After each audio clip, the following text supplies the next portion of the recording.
The internet is absolutely abuzz with pictures of Paul David Tripp. Am I allowed to show this on the internet? Is this going to get me demonetized? Well, I don't make any money on YouTube. This picture is being shared everywhere. People are criticizing it because of how absolutely flagrantly, flamboyantly egregious this is. Here we go. Ready?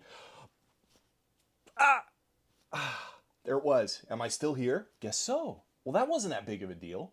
So what are people upset about? That he was wearing a scarf?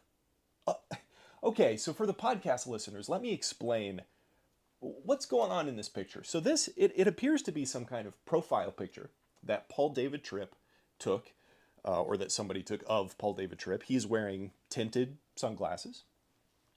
He's wearing a cardigan over what appears to be a button-up kind of plaid shirt. He's wearing some brown khakis and some nice looking shoes. He's got a watch on, and he has a scarf. He's wearing a scarf. It's not a rainbow scarf. It's not a pink scarf. It's not a particularly feminine looking scarf. He's also holding a pink bag, which that's a little strange, but that's kind of the fault of the shop that he was shopping at. Maybe it's a bag for his wife. But people are criticizing this image and calling Paul David Tripp gay and effeminate and whatever. Now, I am not a Paul David Tripp fan. I really, really don't like Paul David Tripp. But the fact that this image is criticized the way that it is, to me, it reveals a massive problem with the ideas of a lot of the people that are on my side of the fence. And it's depressing. It's awful that this is what people are talking about today. It's horrible. So I wanted to give my 2 cents about why we shouldn't be criticizing a guy that there are very legitimate criticisms for otherwise, for wearing a scarf. That's a totally appropriate fashion choice. First, I want to tell you my personal experience with Paul David Tripp. I didn't really know who Paul David Tripp was. Rewind, it was like 2019 or 2020, kind of at the height, the climax of the social justice, critical race theory debate kind of going on in the evangelical sphere. Eric Mason had just released Woke Church, a book that he wrote, and Paul David Tripp, who attends Eric Mason's church, and probably still does, he attended at the time at least, released a really dumb video basically about how evil white people are. And it was super dumb. Paul David Tripp was kind of one of those guys that if you were around in churches, you probably saw his books. You would definitely see his books on the shelf at Lifeway. A lot of churches did Bible studies. The church that I think my wife and I were attending at the time, or had attended just previously, was doing a Bible study on Paul David Tripp. And, I found all this stuff out about Paul David Tripp, and I was really disappointed. I did not like the guy. I was like, we should, at the time, I was like, we need to totally cut ourselves off from any kind of teachers being proponents of social justice or critical race theory or anything like that. And Paul David Tripp was one of them. And like I said, he attended the church of Eric Mason, who is basically the poster boy of critical race theory and social justice and anti-white actual racism, that kind of stuff. It was awful. And so Paul David Tripp unequivocally is someone that I, to this day, think nobody should take seriously. But not for his fashion choices, but for his theology. In fact, another thing about Paul David Tripp, we invited some people from that church I just mentioned over to our house for dinner. And, we thought they could be good friends of ours. They liked board games. We had talked about hanging out a bunch of times in the future.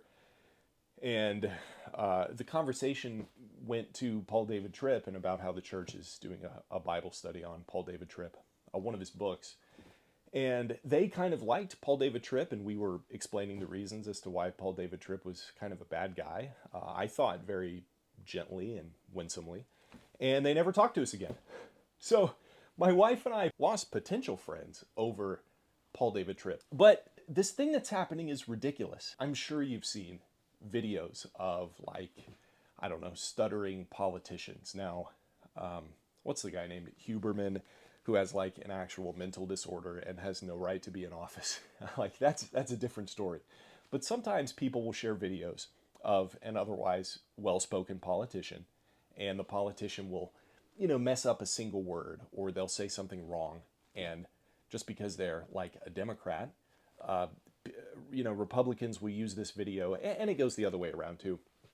This happened all the time with Trump, where people just shared, like, this politician stuttered. Oh, what an idiot. What a moron. What a fool he is. He stuttered. But there are, like, real reasons to criticize these people.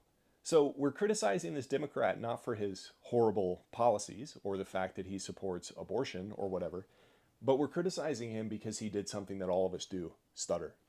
What I think when I see content like that, and this includes what's going on here with Paul David Tripp, what I think is that the people criticizing these politicians, they're just digging for things to criticize them for. They don't have real arguments. They don't have real arguments against these people. Maybe this Democrat politician is actually a good guy. That is what logically a person concludes. If you attack somebody for an entirely superfluous reason, the logical person in their mind jumps to, well, that's not a good reason to attack somebody. Maybe they're a good guy. So by doing that, in my opinion, what we're actually doing whenever we criticize people for, totally superfluous reasons, we're actually helping them. We're helping the bad guys when we do that. When we criticize people for actual reasons, for substantial reasons, for moral reasons, then, that matters. I think we can criticize, say, like drag queens for their appearance, because their appearance is actually a moral choice. Wearing a scarf is not a moral choice. It's not a rainbow scarf. It's not a pink scarf. It's just a scarf. If a guy, paints his fingernails and wears lipstick and high heels, that's a problem. But if a guy wears a scarf, that's not a big deal. In fact, I wear scarves. They keep my neck warm. In fact, my wife is knitting for me a scarf, and I'm going to be wearing it. And it's not going to make me effeminate. It's not going to make me gay. What it's going to make me is warm, because it's wintertime. There's like a foot of snow outside, and I like to wear scarves. You know what? And also, I think they look good. I think Paul David Tripp, he looks like a normal guy. He looks like, he looks like he's in his 40s and he's trying to be hip, 40s or 50s or whatever. But that's not a problem. There are actual problems with Paul David Tripp. Eric Kahn, a guy who I, used to like a lot, and I still really want to respect him.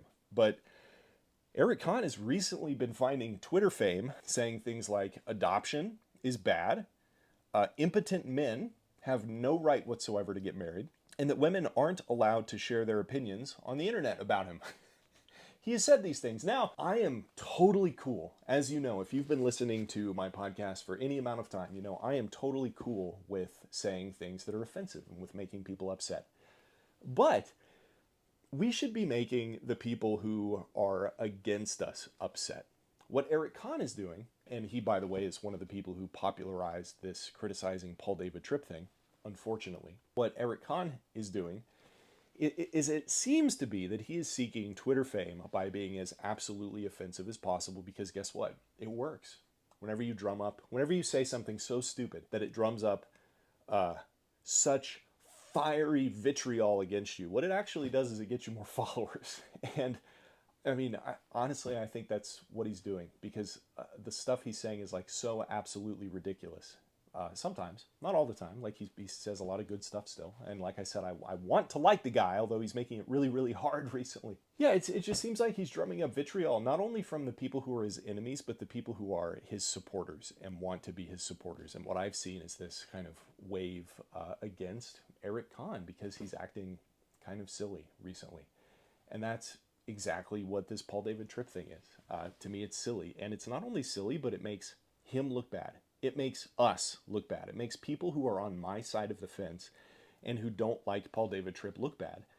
Because it comes across like we don't have any good arguments about Paul David Tripp. We have to resort to criticizing a scarf. instead of his theology. Doesn't matter that he supports social justice, doesn't matter that he attends Eric Mason's church, doesn't matter that he hates white people, even though he's white. What matters is that he wears a scarf, and that's gay. In fact, the idea of criticizing a guy so that you can get a Twitter following, so that you can bump chests with other men over criticizing a different guy for his fashion choices, that's super gay. Why would we do that? Why would we stoop so low when we have the truth of the Word of God on our side? Why would we stoop so low as to saying that men are not allowed to wear a scarf to keep their neck warm in the winter when what we have access to is Christian liberty? God has made everything clean, and that includes scarves. There is nothing inherently feminine about scarves. There is nothing inherently immoral about scarves. And if we try to make this a theological issue, which is what a lot of people are doing, like Paul David Tripp is gay, Paul David Tripp is a homosexual, homosexuality is a sin, Paul David Tripp is sinning because he's doing something effeminate. It's stupid. It's moronic. We are fools if that's the kind of stuff that we care about. We need to care about the real issues. We need to care about real theological problems. And if we're spending time criticizing people for their, let's just say, Paul David Tripp looks kind of weird sometimes, okay? Yeah, he looks kind of weird sometimes. But it's like, that's not immoral. It might be weird, but it's not homosexual. It's not gay. There are, I don't know, it makes us look bad. And it's really depressing for me to get on the internet and see people criticizing people over this stuff instead of real issues, instead of spending time, actually fighting the real problems that are going on in the world. So I hope you can focus on the real problems and not these stupid, insignificant issues. And I'm going to wear my scarf.